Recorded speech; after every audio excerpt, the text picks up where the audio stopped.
La machine que nous devons dépanner aujourd'hui est une Kawasaki ZRX 1200, un gros roadster coupleux et solide des années 2000. Il ne démarre plus suite à une coupure moteur. Il s'agit probablement d'un problème d'allumage dont il faut trouver la source. Nous allons y jeter un coup d'œil. ZRX 1200, Kawasaki, 56 000 au compteur. La moto s'est arrêtée, net. J'ai vérifié, on a de l'allumage et on a de l'essence. Ça, c'est une mobilette. Hein.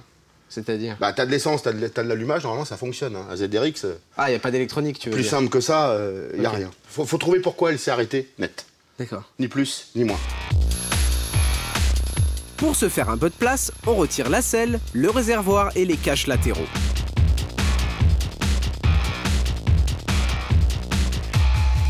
Doucement, doucement. C'est une mamie, ça. T'as des problèmes, toi? Non, j'ai pas de problème. Enfin, à part toi, j'ai pas de problème. J'ai fait super doucement. Il y a le connecteur pour la jauge à l'essence. Tu sais, c'est un réservoir de 800 litres au moins. Pour trouver les raisons d'une panne d'allumage, il faut procéder par élimination. Franck ayant déjà vérifié la batterie et le démarreur, il ne reste plus qu'à vérifier les fusibles ainsi que les bougies et les bobines qui les alimentent. Le HIG, c'est quoi le HIG? Eh, bah, tu sais quoi, tu m'emmerdes. Dis-moi juste s'ils sont claqués ou pas, d'accord? Oui, hein? Mais HIG. IG, ça veut dire...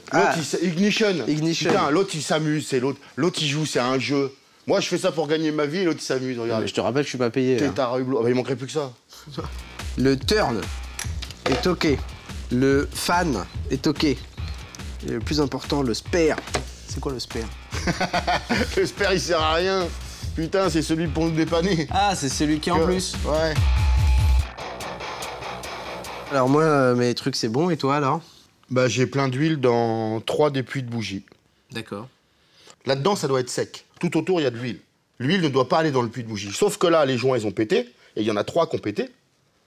Donc, ça remplit les puits de bougie d'huile. Quand les puits de bougie sont pleins d'huile, l'allumage ne se fait plus. Ah ouais. D'accord? C'est pour ça que notre bougie, là, elle est pleine d'huile. Mon outil aussi. Et lui, il a bien pris sa mère aussi. Cherche pas la marque ni l'année. Hein. Les millésimes de l'huile, tu ne trouveras pas. Hein. Putain. Mon jean. Oh, je me salis. Oh. Je suis pas sûr que ça parte facile. Ça. Eh ben, tu te baladeras avec une tâche. Ça va choquer personne, t'inquiète. Franck a trouvé la panne. Les bougies sont pleines d'huile moteur qui les empêche de produire l'étincelle. Pour accéder à la culasse, on doit enlever le radiateur de refroidissement et donc vidanger le liquide de la moto. Feuilles. Pourquoi on met des feuilles? Bah, parce que tu vois pas que c'est tout pourri là. J'ai pas envie que toute la merde elle descende dedans, moi.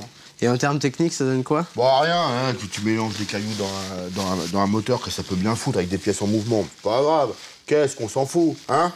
Donc, je veux qu'on nettoie là. Donc c'est moi qui dois le faire, j'imagine. Ça te tient à cœur? Pas vraiment. Bah fais-le alors. Je vais faire pipi, moi. Même si un nettoyage avant démontage peut paraître illogique, cela évite au dépôt, poussière et saleté de tomber à l'intérieur du moteur pendant le démontage.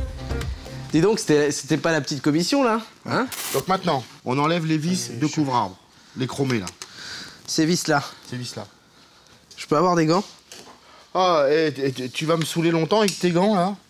Oui, mais tu te coupes pas et t'as pas des mains de chimpanzé. Chimpanzé. C'est ça, la moto, mon gars. Mais oui, on se met les mains dans le cambouis, on y va, on y croit.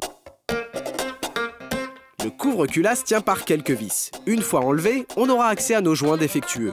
On en profitera pour procéder à des vérifications de santé de la distribution du moteur. Tiens, interro, c'est quoi ça? Là? Oui. Bah, une chaîne de distribution. Oui. Tu sais pourquoi il y a tant de maillons comme ça? Est-ce que tu sais? Pour limiter la friction. Non, c'est ce qu'on appelle des chaînes silencieuses. Avant, on avait des chaînes de distribution ressemblaient aux chaînes de transmission, mais beaucoup plus petites. D'accord. Ça, c'est quoi, ça? Cette pièce-là, là? Tout ça, là? Bah, oui. C'est l'arbre à cam. Oh, bah, il y en a. Combien il y a de quoi? D'arbre à cam. Bah, il y en a 2. Ok. Un pour l'admission, un pour l'échappement. Très bien. On pourrait regarder un peu l'état des cams, voir s'il n'y a pas une carie ou deux qui traînent, là. Tu la vois, celle-là, là? Là, juste là, là. Ouais. Il y a une rayure dessus. Ah bah, c'est pas une rayure, c'est un trou. Hein. Après, il y a des moteurs qu'on démonte qui ont 100 000, 150 000. Toutes les cams sont comme ça. Hein. Et ça tourne très bien. C'est très joli, tout ça, mais on ne l'a pas démonté pour le regarder, quand même. Non. Maintenant que nous avons accès à nos joints de puits de bougie, nous pouvons les remplacer par des neufs. Avant le remontage du couvre-culasse, il faut soigneusement nettoyer le plan de joint de ce dernier, en enlevant toute trace de l'ancien joint grâce à des lames, en prenant soin de ne pas marquer ce dernier. On peut aussi le gratter avec de la paille de fer et de l'huile moteur pour faire disparaître les résidus. C'est bon les plans de joint? Nickel. Ils sont secs aussi?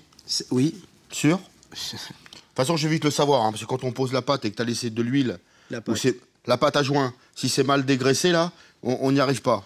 Il y a déjà un joint, il faut rajouter de la pâte. Oui, comme ça, je suis sûr que ça fuit pas. On l'étale sur le plan de joint? Oui, mais t'as pas besoin d'en mettre sur la longueur. Hein. Pourquoi?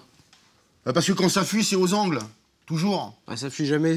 Ah bah c'est rare, à moins que t'aies monté le joint comme un tocard, hein, parce que, en même temps, devrais peut-être t'en mettre partout, là. Sous le couvre-culasse, de l'huile circule à basse pression.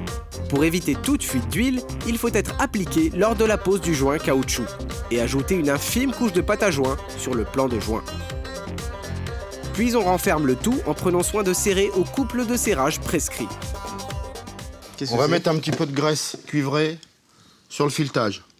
Pourquoi faire? Ça va nous empêcher, pour les gens qui ne démontent pas les bougies souvent, que le culot vienne se coller sur le filetage de la culasse en alu. Pourquoi il y a du cuivre dedans? Je peux en mettre une, moi? Attends, joli. Eh ben, tu sais pourquoi? Non. Eh ben, ça permet à cette graisse de résister à des températures plus élevées. Super. 1100 degrés. Super. Bon, je peux la visser, ma bougie, ou pas? Ouais.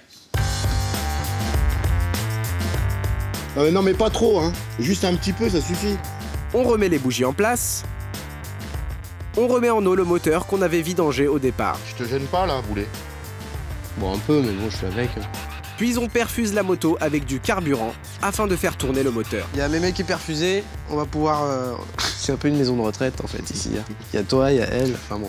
Du coup, on lui a donné à boire. Pour faire quoi? On va la remettre en route. Ça va nous permettre que le calorsta se déclenche. Ah, pour purger le circuit de refroidissement, il faut le faire chauffer, du coup, ouais, c'est logique. Attention, après la vidange totale du liquide de refroidissement, il est important de purger le circuit lors de son remplissage. Pour le libérer de toute son air et mettre la bonne quantité de liquide, le moteur doit monter en température. Laissez-le tourner et faites la pointe du liquide par le vase d'expansion jusqu'au remplissage total et définitif. C'est terminé. Il ne reste plus qu'à tout remonter.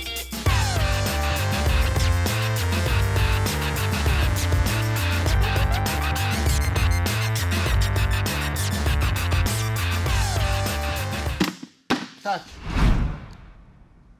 Pourquoi tu souris? Pourquoi je souris? Bah, avant que j'arrive, elle démarrait pas. Ouais. Je l'ai touché, elle démarre. J'ai réparé un truc, là. Bah ouais, je savais que t'allais prendre un peu de... Tu vois, hein? Un peu de quoi? Bah tu t'y crois, là, vas-y, tes mauvaises pompes, là, enlève-les, mais t'es cru où chez Mémé, toi? Ouais, ça va, on peut pas fêter ça. Ah non, on fêtera rien, hein. Ah bon? Ah non, pas ensemble, toujours. Hein. Petite coupe. Ah, c'est toi qui paye?